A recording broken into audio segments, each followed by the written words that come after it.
ഇനിയിപ്പോൾ നമുക്ക് സ്ഥിരമായിട്ട് ഇവിടെ കാണേണ്ടി വരും അല്ലേ? നോക്കാം, പറ്റുമെങ്കിൽ എത്തും. നിങ്ങളോട് പറയല്ലേ പറയണ്ട ആദ്യം. ഞാൻ എപ്പോഴും പറയാറില്ലേ, എന്ത് രഹസ്യം ഉണ്ടെങ്കിലും ആദ്യം നിങ്ങളോടെ പറയുള്ളൂ.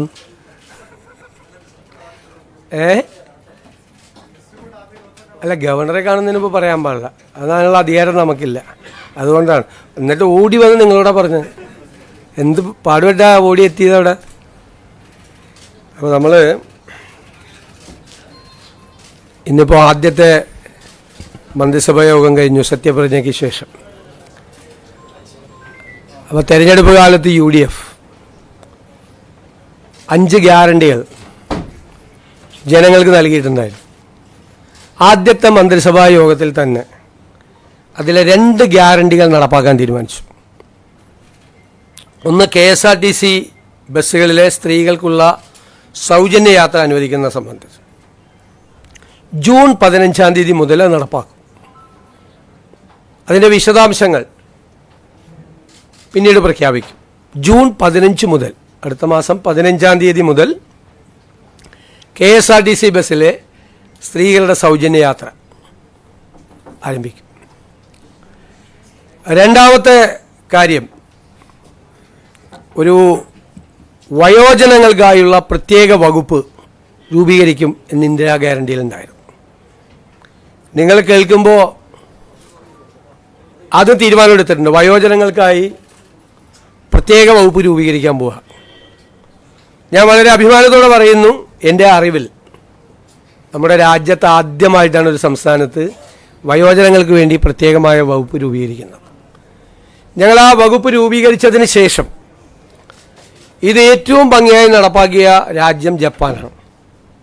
ഏറ്റവും ഭംഗിയായി വയോജനങ്ങളുടെ ഒരു ജീവിതം തന്നെ മാറ്റിമറിച്ച വിപ്ലവകരമായ ഒരു നടപടിയാണ് ജപ്പാനിലെ ഗവൺമെൻറ്റുകൾ സ്വീകരിച്ചത്.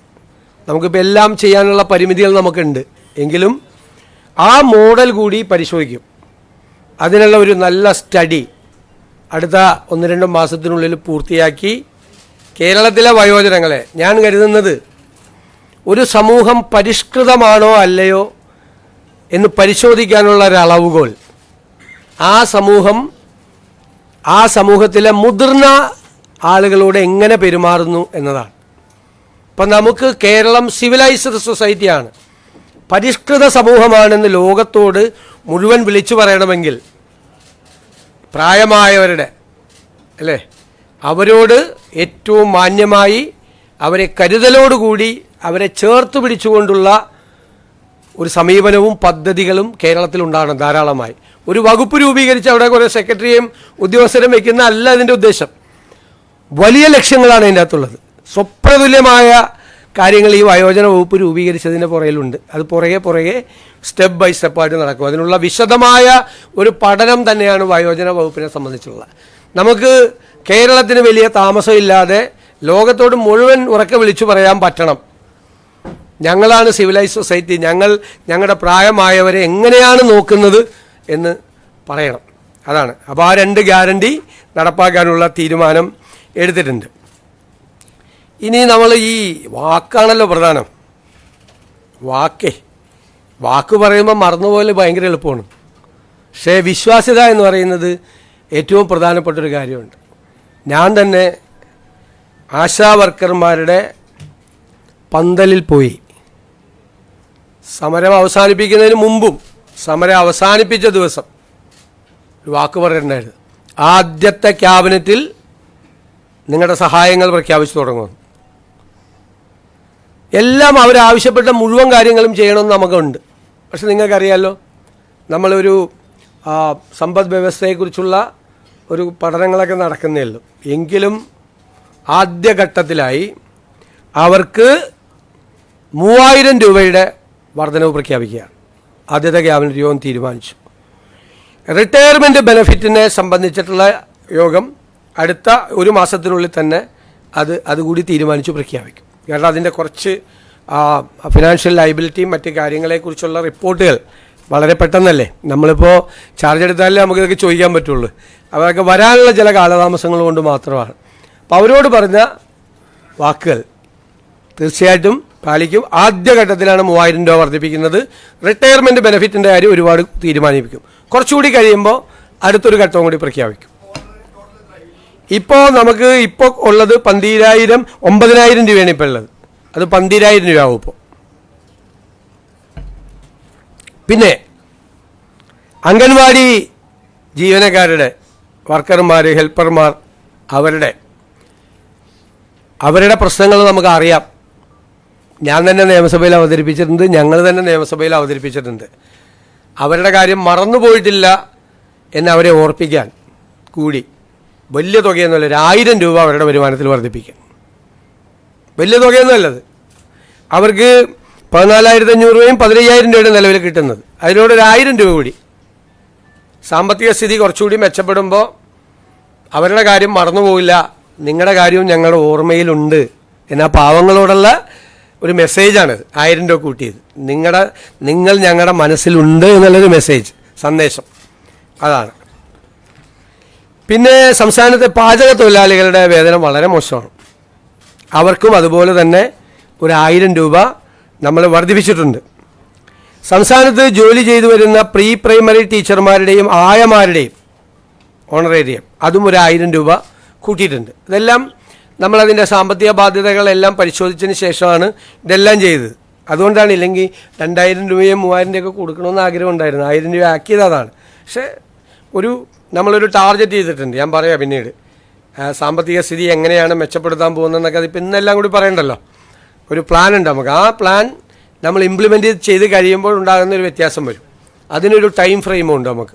അതെല്ലാം അടുത്ത ദിവസങ്ങളിൽ അതിൻ്റെ പൂർണ്ണമായ തീരുമാനം നമ്മൾ വരും കേട്ടോ. ഇതാണ് ചെയ്തിരിക്കുന്നത്. പിന്നെ നമ്മുടെ നിയമസഭാ സമ്മേളനം മെയ് 21 MLA-മാരുടെ സത്യപ്രതിജ്ഞ നടത്താനും 22 സ്പീക്കറെ തിരഞ്ഞെടുക്കുന്നതിനുമായി നിയമസഭയുടെ ഒരു പ്രത്യേക സമ്മേളനം വിളിച്ചു ചേർക്കാൻ ബഹുമാനപ്പെട്ട ഗവർണറോട് ഞങ്ങൾ ശുപാർശ ചെയ്തിട്ടുണ്ട്. അങ്ങനെയാണെങ്കിൽ അതിൻ്റെ അംഗീകാരം കിട്ടുന്നതനുസരിച്ച് മെയ് 29 ഗവർണറുടെ നയപ്രഖ്യാപന പ്രസംഗം കൂടി ഉണ്ടാവും. നമ്മുടെ സഭയിലെ ഏറ്റവും സീനിയറായ അമ്പലപ്പുഴ MLA കൂടിയായ മുൻ മന്ത്രി ശ്രീ G. സുധാകരനെ പ്രോടൈം സ്പീക്കറായി നിയമിക്കുന്നതിന് നമ്മൾ തീരുമാനമെടുത്തിട്ടുണ്ട്. G. സുധാകരനാണ് പ്രോടൈം സ്പീക്കർ.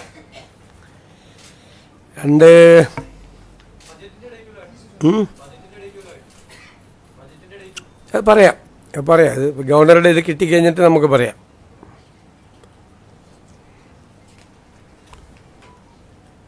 പിന്നെ നിലവിലെ advocate general Shri K. Gopalakrishna Kurup രാജിവെച്ചിട്ടുണ്ട്.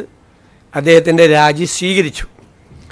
Advocate Jaiju ബാബുവിനെ അഡ്വക്കേറ്റ് ജനറലായി, സീനിയർ അഡ്വക്കേറ്റാണ് ഹൈക്കോടതിയിലെ സീനിയർ അഡ്വക്കേറ്റ് ശ്രീ ജയ്ജു ബാബുവിനെ അഡ്വക്കേറ്റ് ജനറലായി നിയമിക്കാൻ തീരുമാനിച്ചു. അതുപോലെ director general of prosecution Shri TA ഷാജിയുടെ രാജി സ്വീകരിച്ചു. Shri T. Asaf Ali, advocate T. Asaf Ali, അദ്ദേഹം നേരത്തെയും ഡയറക്ടർ ജനറൽ ഓഫ് പ്രോസിക്യൂഷൻ ആയിരുന്നു പണ്ട് ഉമ്മൻചാണ്ടി സർക്കാരിൻ്റെ കാലത്ത്. അദ്ദേഹത്തെ ഡയറക്ടർ ജനറൽ ഓഫ് പ്രോസിക്യൂഷൻ ആകാൻ വേണ്ടിയിട്ട് തീരുമാനമെടുത്തിട്ടുണ്ട്. പിന്നീട് വളരെ പ്രധാനപ്പെട്ട തീരുമാനം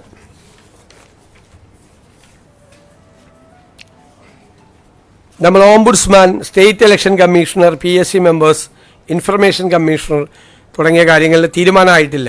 അപ്പോൾ അത് പുതിയ മന്ത്രിസഭ, പുതിയ ഗവൺമെൻറ് അത് അറിയിക്കും എന്ന് ഗവർണറെ അറിയിക്കാൻ തീരുമാനിച്ചിട്ടുണ്ട്. 15/12/2023 ഈ നവകേരള സദസ്സിൻ്റെ പരിപാടിയുടെ ഭാഗമായി അന്നത്തെ മുഖ്യമന്ത്രി ആലപ്പുഴ ജില്ലയിൽ എത്തിയപ്പോൾ റോഡരികിൽ പ്രതിഷേധം നടത്തിയ 2 പേർക്കെതിരായി മുഖ്യമന്ത്രിയുടെ ഗൺമാന്മാരായ ആളുകൾ വളഞ്ഞിട്ട് ആക്രമിച്ച സംഭവം കേരളത്തെ നടുക്കിയൊരു സംഭവം ഉണ്ടായിട്ടുണ്ട്. ഒന്നും മറക്കാൻ പറ്റുന്നില്ല. അതിൽ ഇല്ലേ, നമ്മളതിൻ്റെ രാഷ്ട്രീയ പ്രതികാരത്തിനൊന്നും അല്ല പോകുന്നത്. ബഹുമാനപ്പെട്ട ആലപ്പുഴ മജിസ്ട്രേറ്റ് കോടതി നവംബർ 8, 2024 ഒരു ഉത്തരവിട്ടിട്ടുണ്ട്. എന്താണ് ഉത്തരവ്? അതൊരു അന്വേഷണം നടത്തണം, പുനരന്വേഷണം നടത്തണം. കാരണം ഇവർ പറഞ്ഞത് ഒരു തെളിവും ഇല്ല എന്നാണ് പറഞ്ഞത്. അപ്പോൾ വീഡിയോ ഉണ്ടെന്ന് പറഞ്ഞു, വീഡിയോ ഇല്ല എന്ന് പറഞ്ഞു. അപ്പോൾ ഇവർ വീഡിയോ ഹാജരാക്കിയപ്പോൾ കോടതിക്ക് അത് ബോധ്യമായി. കാരണം മുഖ്യമന്ത്രിയെ രക്ഷിക്കുന്നതിന് വേണ്ടിയിട്ടല്ല, ഞാൻ എൻ്റെ മെറിറ്റിലേക്കൊന്നും പോകുന്നില്ല, ബോധ്യമായി. അപ്പോൾ കോടതി ഒരു പുനരന്വേഷണത്തിന് ഉത്തരവിട്ടിട്ട് ഇതുവരെ അന്വേഷണം നടത്തിയിട്ടില്ല. അപ്പോൾ നമ്മൾ നടത്തണ്ടേ? നിയമപരമായ ഇതല്ലേ. അതുകൊണ്ട് അതിനൊരു സ്പെഷ്യൽ ഇൻവെസ്റ്റിഗേഷൻ ടീം ആ കേസ് അന്വേഷിക്കും. ഇത്രയാണ് തീരുമാനങ്ങൾ. പിന്നെ മഴക്കാല പൂർവ്വ പ്രവർത്തനങ്ങൾ നടത്തുന്നതിന് വേണ്ടിയിട്ടുള്ള നടപടിക്രമങ്ങൾ ക്യാബിനറ്റ് പരിശോധിച്ചിട്ടുണ്ട്. അത് കുറേ കൂടി മെച്ചപ്പെടുത്തി കുറേ കൂടി വേഗത്തിലാക്കുന്നതിന് വേണ്ടിയിട്ടുള്ള നടപടികൾ കൂടി അത് സ്വീകരിക്കും. അടുത്ത മന്ത്രിസഭാ യോഗം ബുധനാഴ്ച ക്രമമനുസരിച്ച്, ഇതൊരു കൺവെൻഷനലായിട്ട് ചേരുന്നതാണ്, അടുത്തതും അത് ചേരും. ഇതൊക്കെയാണ്.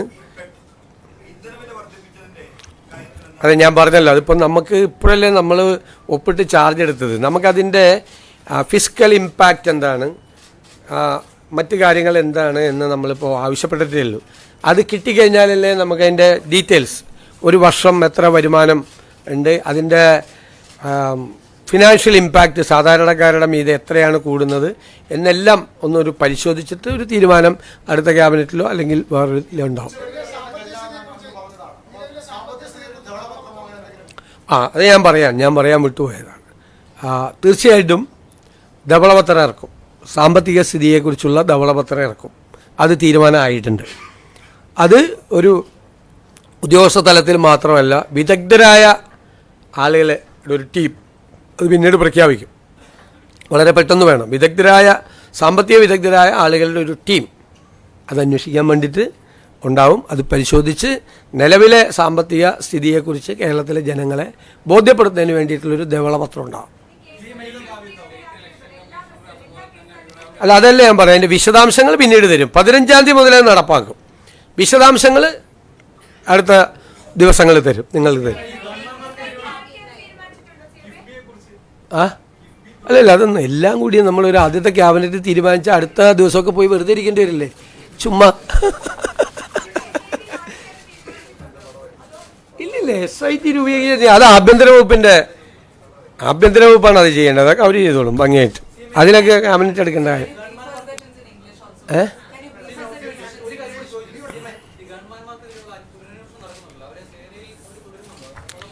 ഗവൺമെൻറ് അത് ആഭ്യന്തര വകുപ്പ് പരിശോധിക്കാറില്ല, വേറെ വകുപ്പിൽ കയറി ഇടപെടാൻ പാടില്ല. ഇല്ലില്ല, അതൊക്കെ പറയാ. നമ്മളൊന്ന് ഒപ്പിട്ട് ഇങ്ങ് വന്നല്ലേ ഉള്ളു. ഒന്ന് ഒരു അത്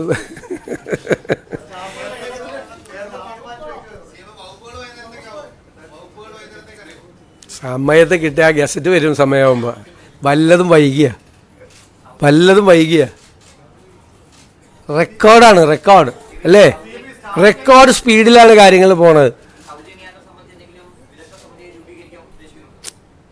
ഞാൻ പറഞ്ഞല്ലോ, അത് ജൂൺ 15-ാം തീയതി മുതൽ നടപ്പാക്കും. അതിൻ്റെ ഡീറ്റെയിൽസ് വിൽ ബി ഇൻഫോംഡ് എന്ന് പറഞ്ഞല്ലോ. ഇല്ല, ഞാൻ പറഞ്ഞു ഇത്രയും തീരുമാനമൊന്നും എടുത്തിട്ടില്ല, അത്രേ പറ്റിയുള്ളൂ. വരട്ടെ, എന്ത് കാര്യമുണ്ടെങ്കിലും ഞാൻ വേറെ ആരെടുത്തും പറയുന്നതിന് മുമ്പ് നിങ്ങളോട് പറയുള്ളൂ.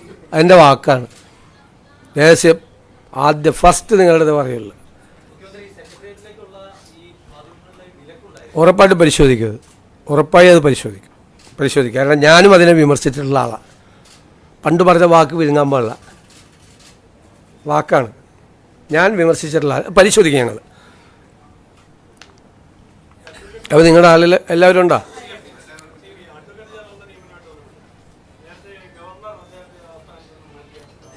ആരെ, ഏത് സ്ഥാനത്ത് നിന്ന്? അതിനെന്തിനാ എല്ലാവരും ജീവിതകാലം മുഴുവൻ കേരളത്തിൽ വരുന്ന എല്ലാ ഗവർണർമാർക്കും ഒരാളെ അഡ്വൈസറായിട്ട് വയ്ക്കാൻ പറ്റുമോ? അതെന്താ കാര്യം?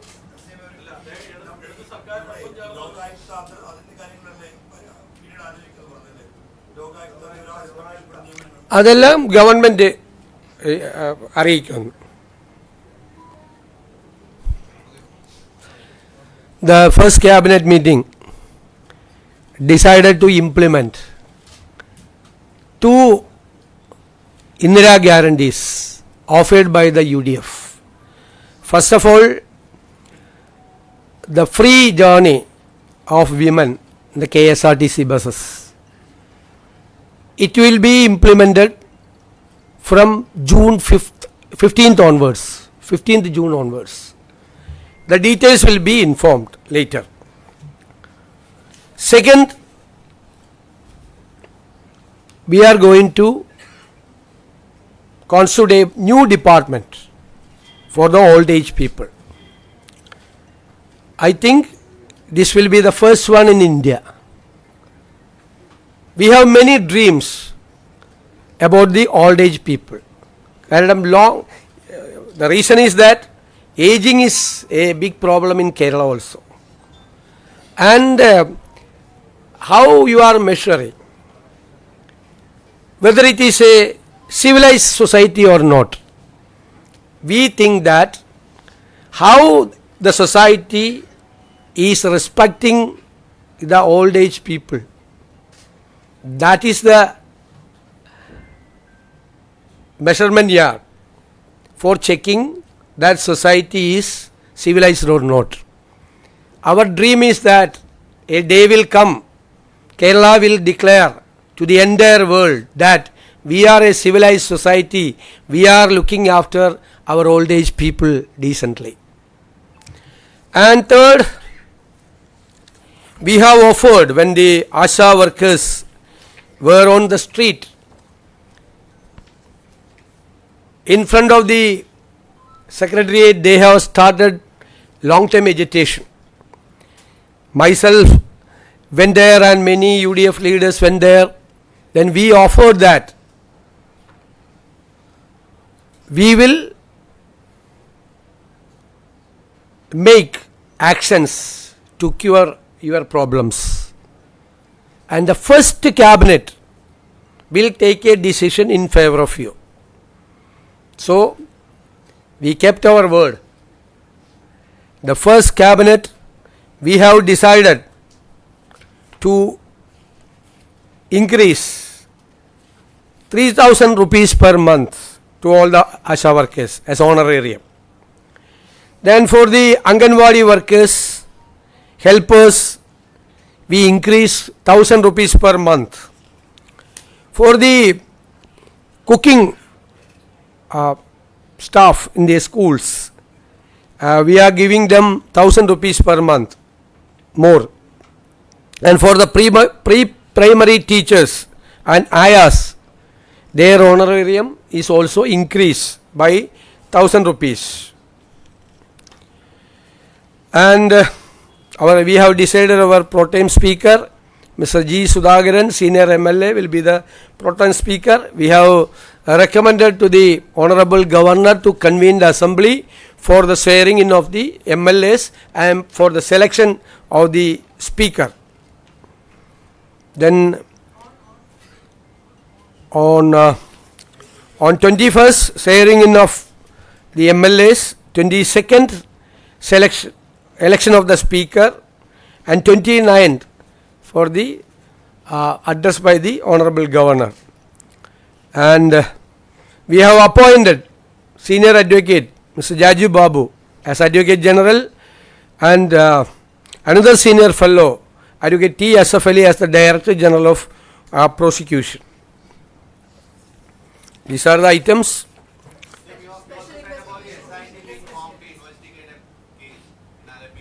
Yeah, when the former Chief Minister was conducting a program, there was a protest in Alleppey and there was a case. Two workers were brutally attacked by the gunmen of the Honorable former Chief Minister.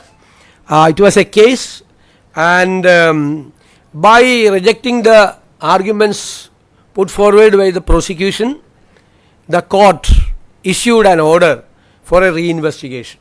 Unfortunately, for the last 1.5 years, the government has not so far issued an order for reinvestigation.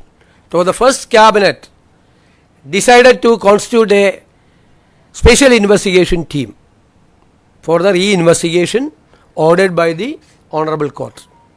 Okay? But do you think that it might sound like a politics of vendetta? That is why I told you that on November 8th, 2024, the Alappuzha District Court issued an order for a reinvestigation.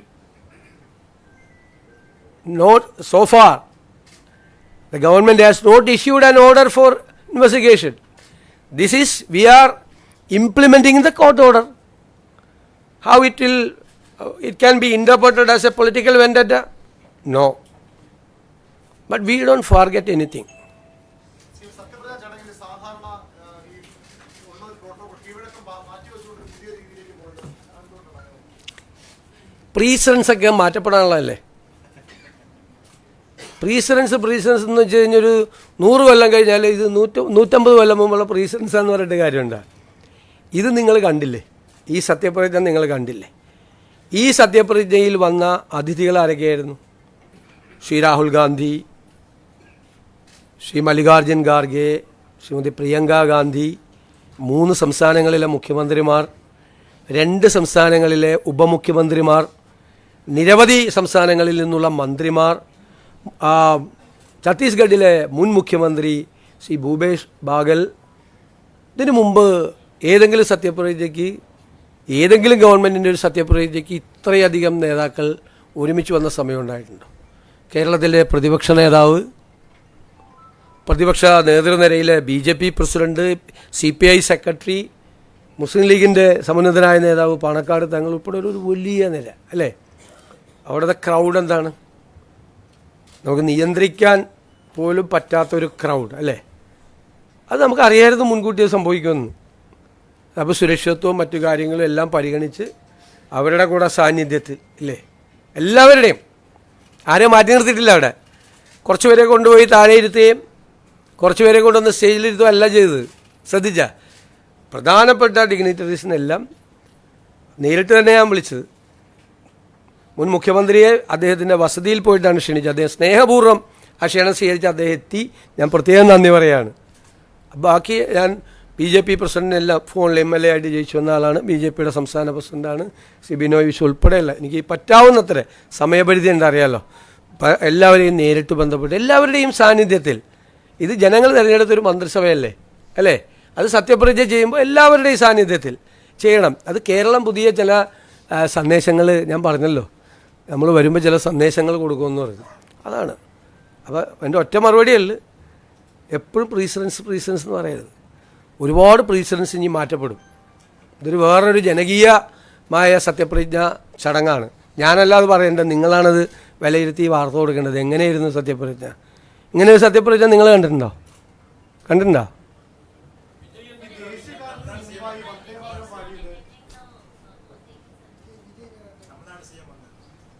അല്ലല്ല, അദ്ദേഹം വരും. ഞാൻ പറഞ്ഞല്ലോ, ഇന്നലെ നിങ്ങളോട് പറഞ്ഞല്ലോ, അദ്ദേഹം വരും. ഇപ്പം ശരിയാപ്പാ, ഇതെല്ലാം എന്തോരം പറഞ്ഞ്.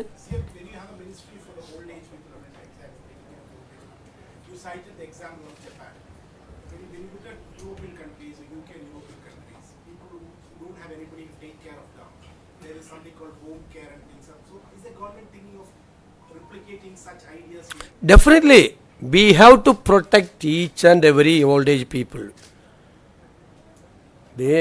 We don't allow them to be alone. The government is with them. Kerala is with them. That is a message. It's a very good question. That is our dream. We have to reach there. Nobody. Okay. Thank you very much.